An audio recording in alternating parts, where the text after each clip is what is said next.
I'm 87 years old. I built businesses from the ground up, survived 2 bitter divorces, stood as best man at 5 weddings, and spent thousands of nights buying expensive scotch for men I called brothers in smoky, crowded bars from Chicago to Dallas. I've been surrounded by people my entire damn life, and I am going to tell you the brutal, unfiltered truth that your therapist, your pastor, and polite society will never have the guts to admit to you about what it really means to be lonely. They sell you this lie that a man's worst nightmare is growing old by himself. But look at these hands. They shake a bit now, but 40 years ago, they gripped the steering wheel of a '68 Mustang so tight my knuckles turned white, driving aimlessly for hours in the pouring rain. Why? Just to avoid walking through the front door of a house filled with people where I felt completely, utterly invisible. I can still smell the cheap vinyl of those diner booths at 2 a.m. I can still taste the bitter, lukewarm coffee I drank just to kill time, preferring the hum of a dying neon sign over a marriage bed that felt colder than a gravestone. The stifling silence of sitting next to someone who doesn't even see you. It suffocates you. Do not scroll past this. Don't you dare walk away, because what I'm about to tell you, the lesson that took me 87 years and a lot of pain to learn, is the exact reason why standing completely alone in the quiet is infinitely better than slowly dying in the company of the wrong people. Let me take you back to a Tuesday evening in 1981. I was in my early 40s. The air conditioning was broken, and the heavy, humid smell of freshly cut grass and burning charcoal drifted through the screen door. My wife was standing by the kitchen sink. The water was running over the dirty plates. She turned and looked over her shoulder at me. I can still see the exact shade of that peeling yellow wallpaper behind her. She had this look in her eyes, not anger. No, it was a quiet, desperate pleading, a silent scream asking me to just be there, to drop the mask, to tell her we were going to be okay. And what did I do? I grabbed my leather briefcase. I checked my heavy gold watch, a watch I bought solely to impress men who wouldn't even bother to attend my funeral, and I muttered some hollow excuse about a crucial meeting. I walked out. I felt the heavy, sickening thud of the front door closing behind me. That sound, it still echoes in my bones at 3 a.m.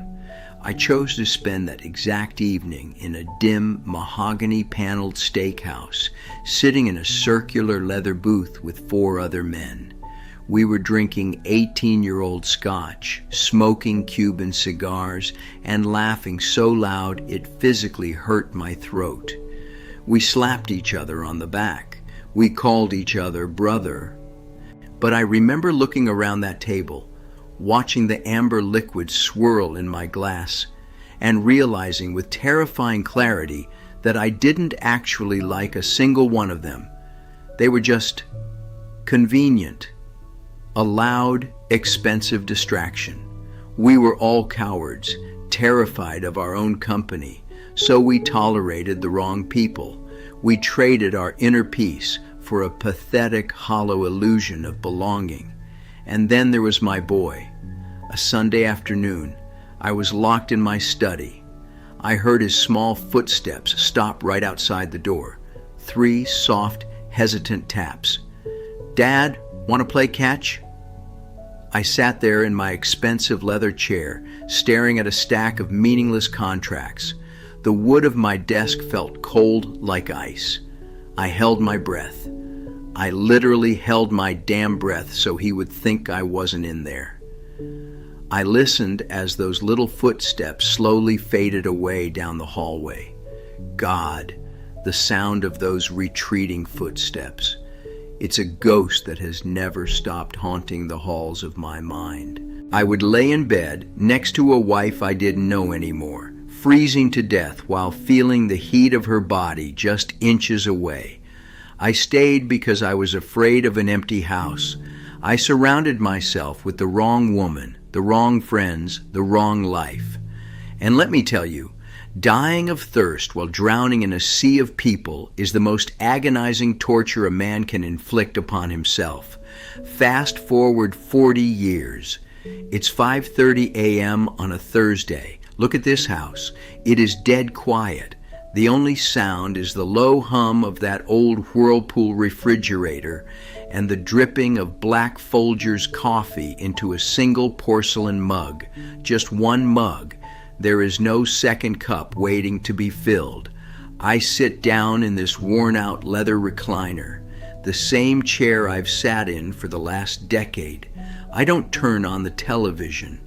I don't want the artificial noise of some morning news anchor pretending the world isn't on fire. I just sit here, in the absolute, heavy silence. I pick up this piece of glass and metal, my phone. The screen is black, no unread messages, no good morning texts. If I scroll through my contacts, half the men I used to buy drinks for are dead, and the other half wouldn't recognize my voice if I called. My son, we speak on holidays. A 5-minute, polite, sterile conversation. Society tells you this is the tragedy, this empty room, this unlit phone.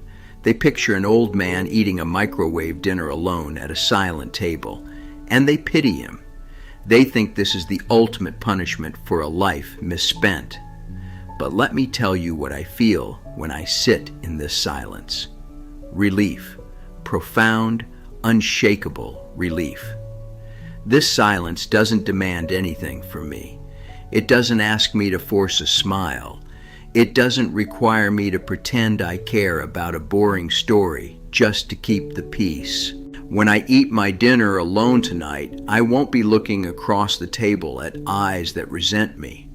When I go to bed, the cold sheets on the other side won't be a reminder of a fractured vow. The air in this house is mine. It is clean. It is uncluttered by the toxic exhaust of the wrong people. Yes, I am alone. Yes, I paid a terrible price to get here. But do not mistake my solitude for misery. Being alone is a physical state. Being lonely, being utterly, soul-crushingly lonely. That only happens when you are surrounded by people who make you feel like you don't exist. I chose this empty chair over a crowded table of ghosts, and I would make that choice 1,000 times over. So, why do we do it? Why do grown, supposedly intelligent men willingly chain themselves to people who drain the very lifeblood out of them? I'll tell you why. It's the male ego. It's the most fragile, destructive force on God's green earth. We are raised to be conquerors. We build houses. We crush the stock market. We fix broken engines. We want to project this image of absolute, unshakable control. But the second you strip away the distractions, the second you put a man alone in a quiet room with no television, no whiskey, and no one to perform for, he completely falls apart. We are utterly terrified of the silence, because when it gets quiet, the monsters come out to play. The silence acts as a mirror, and it forces you to look at the man you've actually become, rather than the man you pretend to be. It shows you your failures, your insecurities, and the hollow nature of your so-called achievements. So, what do? We run. We use the wrong people as cheap anesthesia. We numb ourselves with a mediocre marriage because arguing with a woman who despises us is still a distraction from our own self-loathing. We surround ourselves with loud, superficial buddies at the sports bar because their mindless chatter drowns out the deafening roar of our own inner emptiness.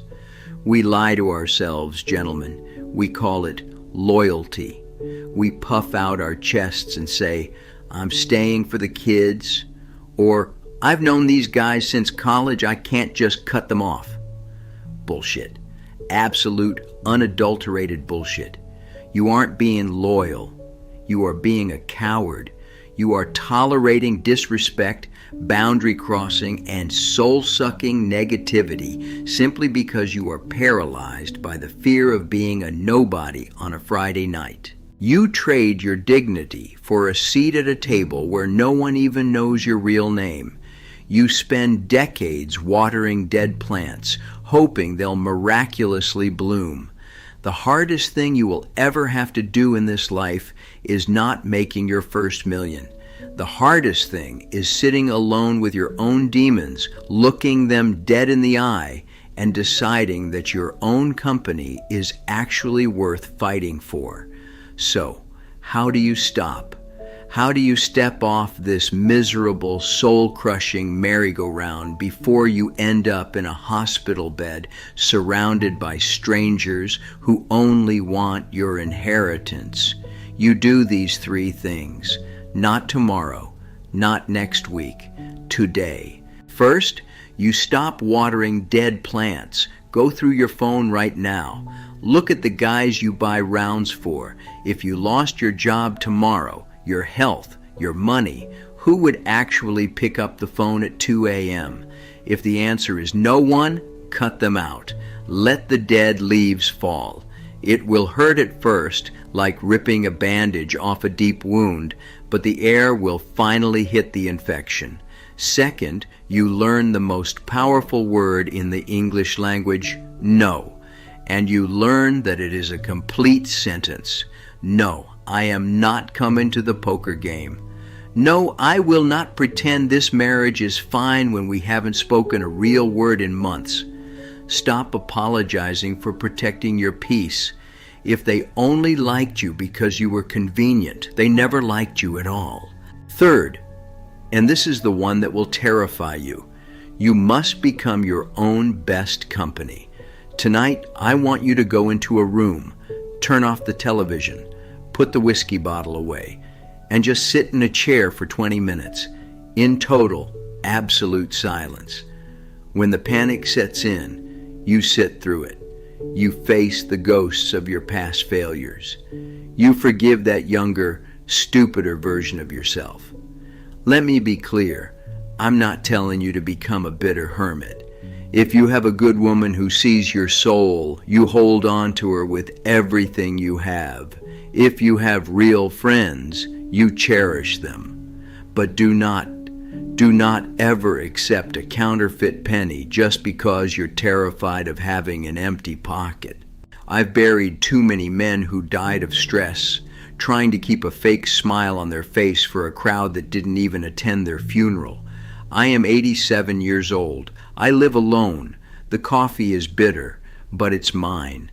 I sleep alone, but I sleep soundly. And for the first time in my entire God-forsaken life, I am free. Don't wait until your hands are shaking and your hair is white to evict the parasites from your life. The door is right there. Show them the way out. Make your life your own again.